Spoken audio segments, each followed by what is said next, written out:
সকলকে সুন্দর সকালের শুভেচ্ছা। আমি স্বপ্নরাজ হাঁটছি আমার স্মৃতি বিজড়িত জায়গায়। সকালবেলা আমি আমার অতীতের স্মৃতি মন্থন করছি। পাশে যে খেজুর গাছ, বিশাল বয়স খেজুর গাছটি, সেই আজ থেকে 15-16 বছর আগ থেকে আমি দেখছি একই অবস্থায় আছে। এই পাশের যে পুকুরটা ওইটাও এরকম। এবং এখানে আমি এখন যেখানে প্রবেশ করলাম, এটা বিশাল কবরস্থান। খেজুর গাছ দেখতে পাচ্ছেন। আমি এখন এই যে কবরখানার রাস্তা দিয়ে হাঁটবো আর আপনাদের সাথে কিছুক্ষণ গল্প করব। তো তার আগে বলে নিই, আমি স্বপ্নরাজ বর্তমান আছি দিনাজপুরের বিরল উপজেলার পলাশবাড়ি মাদ্রাসায়। আর এই মাদ্রাসাতে আমি আমার বয়স যখন 6 থেকে 7, তখন আমি একটানা 1 বছর এই মাদ্রাসায় পড়াশোনা করেছিলাম। মানে এই একটা বছর আমি এখান দিয়ে হেঁটেছিলাম, এখানে দৌড়িয়েছিলাম, এখানেই ঘুরেছিলাম। বা পাশে আছে বুধবাড়ি হাট, গতকাল দেখে আসলাম। হাটটা অনেক বছর ধরে বন্ধ আছে। হাটের মধ্যে অনেকগুলো মোটা মোটা বট বৃক্ষ আছে, বট গাছ, এবং অনেকগুলো বেল গাছ আছে। তো স্থানীয় মানুষজনের বিশ্বাস যে এটা জায়গাটা দূষিত, এখানে অনেক জিনভূতের বসবাস। মানে সন্ধ্যার পর এই দিকে কোনো মানুষ যাতায়াত একদম করার সাহস করে না। মানে ভীষণ ভয়ের বিষয়। আর এই হাটটা অনেক জনপ্রিয় ছিল। আমার যে ভাই বলছিলেন যে এখানে 20টা গরু জবাই হতো। আর আমি বিকেলবেলা হাঁটতাম, হেঁটে গিয়ে এখান থেকে চানাচুর খেতাম। চানাচুরটা আমার কাছে খুবই প্রিয় ছিল। যাই হোক, আমরা এখন আমার সকালবেলা আমার অতীতের স্মৃতিচারণ বা স্মৃতিমন্থন করার জন্য হাঁটছি। তো দেখতে পাচ্ছেন কবর, আমি কবরখানার রাস্তা দিয়ে হাঁটছি। অনেক বড় কবর, মানে বিশাল বড়। এই যে দেখতে পাচ্ছেন কবরের যে গর্তগুলা, মানে কবর। আমরা ছোটোবেলায় কি করতাম, মাদ্রাসায় পড়তাম তো তখন এই যে এখানে বাঁশ থাকতো, আমরা এই বাঁশগুলো নিয়ে আসতাম। এবং এখানে এই কবরখানার মধ্যে আমি প্রথম মানুষের খুলি দেখি। হ্যাঁ, এই দিনাজপুরে এসে আমি প্রথম কি দেখি, প্রথম আমি এই যে খেজুর গাছ দেখি। আমরা খেজুর গাছের ডাল দিয়ে দাঁত মাজতাম। পাশে দেখতে পাচ্ছেন বট গাছ। এবং এই জায়গাতে প্রচুর যুগ ছিল, চীনা যুগ। এখন আমি ওইগুলা দেখতে পাচ্ছি না। তো আমরা ফজরের নামাজ পড়ে, তখন আমার বয়স যখন 6 থেকে 7, তখন এই রাস্তা দিয়ে আমরা হাঁটতাম। মানে কবর জিয়ারত করতে আমরা হাঁটতে ওই সামনে গিয়ে আমরা দোয়া পড়তাম আর কি। আবার হাঁটতে লাইন ধরে আবার মাদ্রাসায় ঢুকে কোরআন শরীফ পড়তাম। খেজুর গাছটা দেখতে পাচ্ছেন। তো তার আগে আমি আপনাদের সাথে কথা বলবো যে, একটু সামনে গিয়ে আমি আপনাদের সাথে কথা বলবো যে আমি আধ্যাত্মিক কী বুঝি, আধ্যাত্মিকতার মিনিং আমার কাছে কি, আমি এই বিষয়টা নিয়ে কথা বলতে চাই। এই জাম গাছ, এটার বয়স অনেক বছর, সেই ছোটোবেলা থেকে দেখছি। এই যে পাশে কবরস্থান, এই পাশে মানে সম্পূর্ণটা এলাকা জুড়ে কবর। হ্যাঁ, এই যে কবর। তো এই কবরখানা দিয়ে আমি এখন সকালবেলা একলাই হাঁটছি। এখানে অবশ্য অনেক শিয়াল থাকে সকালবেলা, আবার তাদের দেখা পাই কি না এটা একটা ভয়ের বিষয়। আশা করি কোনো সমস্যা হবে না।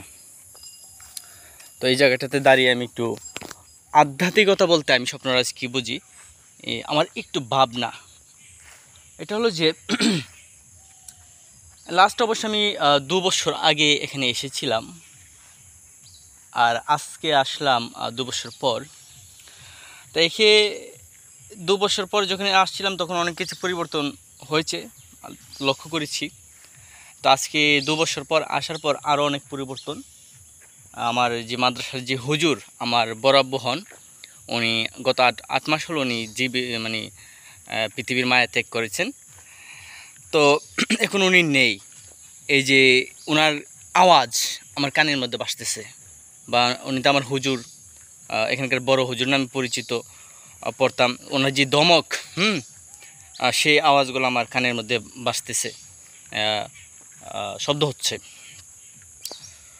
বা আমি চিন্তা করছি, আপনারা অনেকে আমার সাথে একমত হবেন, এটা হলো যে আপনি জীবনের কোনো বড় সিদ্ধান্ত নিতে চান বা নিজের মানসিকভাবে একটু ভালো যাচ্ছে না, আপনি যদি আপনার অতীতের সেই স্মৃতিবিজড়িত জায়গাতে যদি যান, আপনি যদি আপনার শৈশবে ফিরে যান, যেখানে আপনি বড় হয়েছেন, খেলেছেন, নদীতে গোসল করেছেন, ওইসব জায়গাতে যদি যান অনেক বছর পর, তাহলে আপনার অন্যরকম একটা ভালো লাগা কাজ করবে, বা আপনি সেই এজের মধ্যে আপনি ঢুকে থাকবেন। যেমন এখানে আসার পর থেকে আমি এখন যে বয়সে আছি, আমি টোটালি অবস্থান করছি কোথায়, আমার বয়স যখন 6 থেকে 7 সেই বয়সটাতে। এবং সেই বয়সটা থেকে বর্তমান যে আমাকে দেখছি, আমি অবজার্ভ করছি, বিভিন্ন প্রশ্ন করছি, বা তখন থেকে সেই বয়সটা থেকে যদি এখন নিজেকে দেখি, এই যে এতটা লম্বা সময় 15-16 বৎসর, এবং এখন যে আমার যে চেহারা বা আমার যে 15-16 বছরের যে বিশাল স্মৃতি, আমার ভাবনার চিন্তার মধ্যে যে বিশাল একটা পরিবর্তন, এগুলো ভাবনার বিষয়। এই যে ভাবছি, এটা আমার কাছে আধ্যাত্মিক একটা ভাবনা, কারণ আমি অবস্থান করতেছি কোথায়। আর এই যে আমার মাদ্রাসার যে হুজুর, আমার বড় আব্বু, উনি যে ছিলেন, চলে গেলেন, এটা একটা বিশাল ভাবনার বিষয়। আমি যে ঘুরছি বা ওনার কবর জিয়ারত করলাম, এই সব মিলিয়ে এই যে জায়গাটা আমার কাছে ছিল একটা আধ্যাত্মিকতা একটা জায়গা। বা এখানে আমি যতক্ষণ অবস্থান করি, এটা আমার কাছে একটা আধ্যাত্মিক, কি বলে শব্দটা, আধ্যাত্মিক, হ্যাঁ, একটা জায়গা। এটা আমি মেন করছি আপাতত, এটা আমি ফিল করছি আর কি, গভীরভাবে উপলব্ধি করছি। আর মানুষের পরিবর্তন তো এইভাবে আসে, ধরেন আমরা পৃথিবীর ইতিহাস যদি দেখি, হঠাৎ একটা মানুষ চেঞ্জ হয়ে গেল। আমরা বিজ্ঞানী আলফ্রেড নোবেলের কথা বলতে পারি, যে নোবেল পুরস্কারের জনক। তার আমরা যে গল্পটা আমরা জানি, যে আপনারা দেখতে পাচ্ছেন এই যে সারি সারি কবর, আমি বলতেছি যে এই জায়গাটা সম্পূর্ণটা এটা কবরখানা। এই যে কবরগুলো, এগুলো কবর।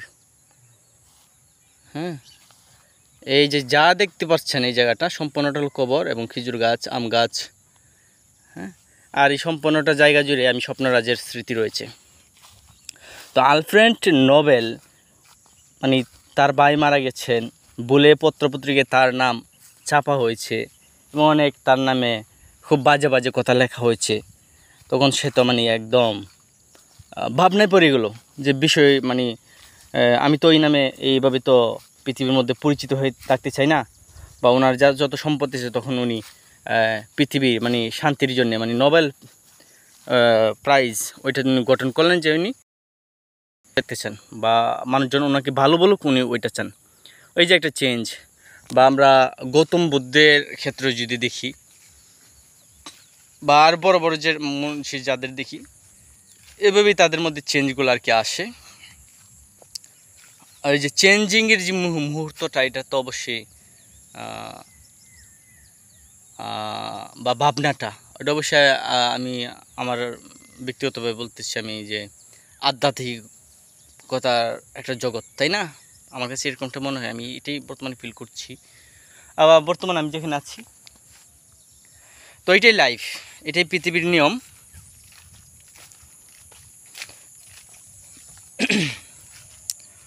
তো আসলে এইসব জায়গাতে আসলে এত কি কথা বলবো, কথা বলার মতো কিছু না। আমি আছি কবরস্থানে, একদম নীরব উপলব্ধি করতে হয়, হাঁটতে হয় নীরবে। কবরস্থানে আসলে এমনিতে কোনো বাসা থাকে না, অন্যরকম একটা উপলব্ধি। যে বাস্তবতা, এখানকার যে মানুষগুলো শুয়ে আছেন, তারা প্রত্যেকে ধরেন 70-80 বছর, 50-60 বছর জীবনযাপন করেছেন, তারপরে তারা আমার চলে যেতে হয়েছে, এটা একদম নির্ধারিত। তো আমাকে চলে যেতে হবে, একদম নির্ধারিত। এই যে বাস্তব মানে দুর্বার নিয়ম, যেটা ভাঙার কোনো নিয়ম মানে আর কোনো ক্ষমতা কারো নেই। তো এইগুলো তো সত্য, কঠিন সত্য। তো এটা তো ভাবনার বিষয়। তো এই যে ভাবনাটা, ওইটাকে আমি বলতেছি যে এটা একটা আধ্যাত্মিক একটা ভাবনা হিসেবে আমি দেখছি। এই যে চলে আসলাম, এখানে কোনো জনমানব আমি দেখতে পাচ্ছি না এই ভোর সকালে। সেই সাথে আমার একটু ভয় কাজ করতেছে, অনেক দিন পরে আসা, এখানে অনেক শিয়াল টিয়াল যদি বের হয়ে আসে এই টাইপের একটা ভয় কাজ করতেছে। এই যে খেজুর গাছ, সামনে কবর, এই যে বট বৃক্ষটা আমি দেখতে পাচ্ছি। ঠিক ওই জায়গাতে দাঁড়িয়ে আমরা সূরা মানে আলহামদুলিল্লাহ সূরা, তারপর কুলফল্লা আমরা পড়ে টরে, বা আয়াতুল কুরসি আমরা পড়ে টরে আমরা এই যে এইখানে দাঁড়িয়ে আমরা দোয়া করতাম কবরবাসীর উদ্দেশ্যে, প্লাস সকলের উদ্দেশ্যে আর কি।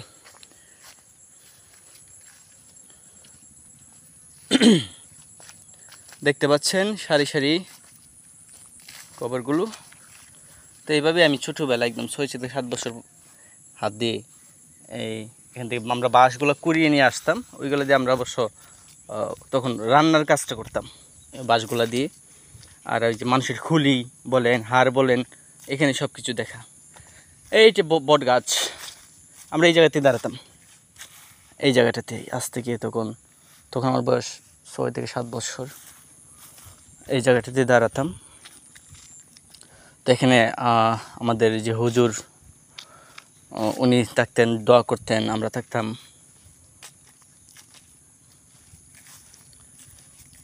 সারি সারি কবর, আপনাদেরকে আমি আবারও বলছি, যে দেখতে পাচ্ছেন। তো আসলে আমি অনেক কবরখানায় দাঁড়িয়ে অনেক কথা বলছি। আসলে আমি শুরু থেকে বললাম যে সব জায়গার মধ্যে আসলে কথা বলার আসলে ভাষা থাকে না, তারপর আমি কথা বলছি। কবরখানায় আপনারা যারা যান আপনাদের উপলব্ধি আছে। যাক, আমি আর কথা বলবো না, আমি আপাতত বিদায় নিচ্ছি। আমি সকালবেলা আমার একটু স্মৃতিচারণ করলাম, আর আপনারা সকলে আমার সাথে একমত হবেন যে আপনি যে কোনো বড় ধরনের কোনো সিদ্ধান্ত নিতে চান, মানসিকভাবে অবসাদ গ্রস্ত, আপনি আপনার সেই শৈশব পৃথিবীর সব ব্যস্ততা থেকে একটু ছুটি নিয়ে আপনার যেসব জায়গার মধ্যে আপনার অনেক স্মৃতি রয়েছে, 4 বছর 5 বছর বা বিশেষ ঘটনা, বিশেষ জায়গা, আপনার কর্মসূত্রে বিভিন্ন জায়গায় যেখানেই থাকুন না কেন, মানে যেখানে আশেপাশে আপনার স্মৃতি আছে, ওইসব জায়গার মধ্যে একটু হাঁটবেন, বসবেন, একটু ভাববেন, নিজেদেরকে একটু সময় দিবেন, যে কোনো প্রবলেম মানে সলভ হয়ে যাবে। এটা বড় বড় প্রবলেম সলভের অন্যতম একটা উপায় আমি মনে করি। তো আমি আমার ভাবনা আপনাদের সাথে শেয়ার করলাম এই সকালবেলা দিনাজপুরের এই সকালের হালকা শীত আবহাওয়া থেকে, কবরস্থান থেকে। যারা তখন সাথে ছিলেন সকলকে ধন্যবাদ জানাচ্ছি। ধন্যবাদ।